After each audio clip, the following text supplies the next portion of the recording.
Hello there, everyone. I'm a wizard. And you know what wizards love more than anything else in the whole wide world? Go on, shout it. Louder. That's right, magic. And today, I'm going to be reading you a story all about a zebra who loves magic almost as much as I do. It's called Abracazebra, and it's by Helen Docherty and Thomas Docherty.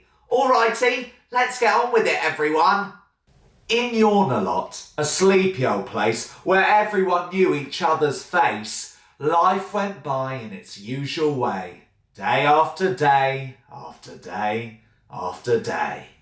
The children ran out of things to do, with nothing exciting and nothing new, so they'd all sit around and watch old Goat patching the holes on his fishing boat. But then, one evening, a stranger came. Nobody dared to ask her name. She came on a bicycle, decked with flowers. They say she rode for hours and hours. She parked her bike in the village square and started to build a stage right there. Word spread fast and rumours flew. What was this stranger going to do? Goat sat and sulked by the sycamore tree. She doesn't look all that special to me. A moment ago they thought I was great. I bet she can't hammer a nail in straight. But the crowd in the square continued to swell as a drum beat loud and silence fell. The sky lit up with a fiery glow. The Abracazebra magic show. The animals gasped in sheer delight. Their village had never shone so bright. Abracazebra bowed down low. Please sit back and enjoy the show. A beanstalk grew from a tiny bean, the tallest stalk they'd ever seen. 1,000 butterflies fluttered high. A shower of stars fell from the sky. And everyone cheered, except for Goat, who stomped away to mend his boat. They think she's clever with all her tricks, but I've got important things to fix. When Abracazebra's show was done, the animals thanked her one by one. Pig brought a jug of lemonade. Cow brought some biscuits freshly made.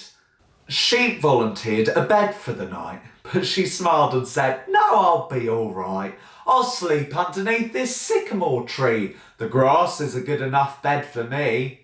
For the rest of that week in Yawnalot, the village square was a lively spot, with new performances every day and games for the littlest ones to play. And under the shade of the sycamore tree, Abracazebra spoke of the sea, of jungles, hills and grassy plains, of deserts where it never rains, of how after cycling through town after town, it was time, perhaps, to settle down.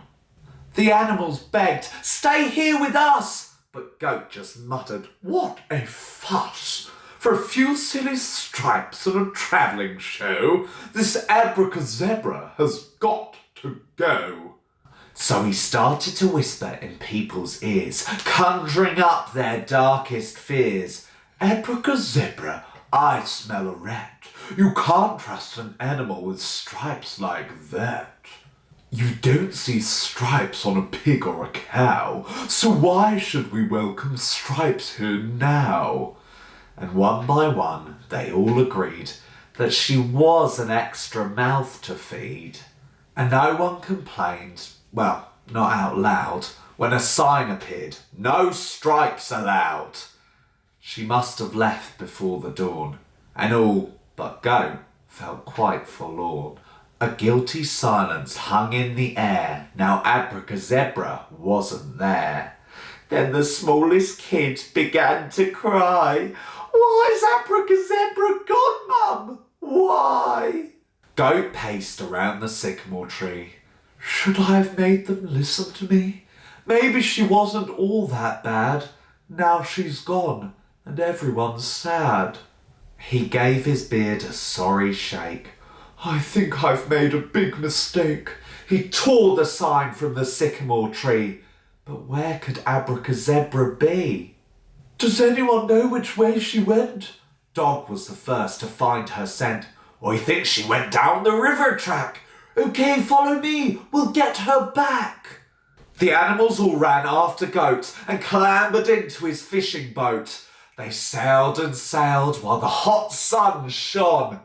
But where had Abracazebra gone? Then, just when they thought they could search no more, they saw her peddling by the shore. Goat leapt up to the river track. Abracazebra, please come back.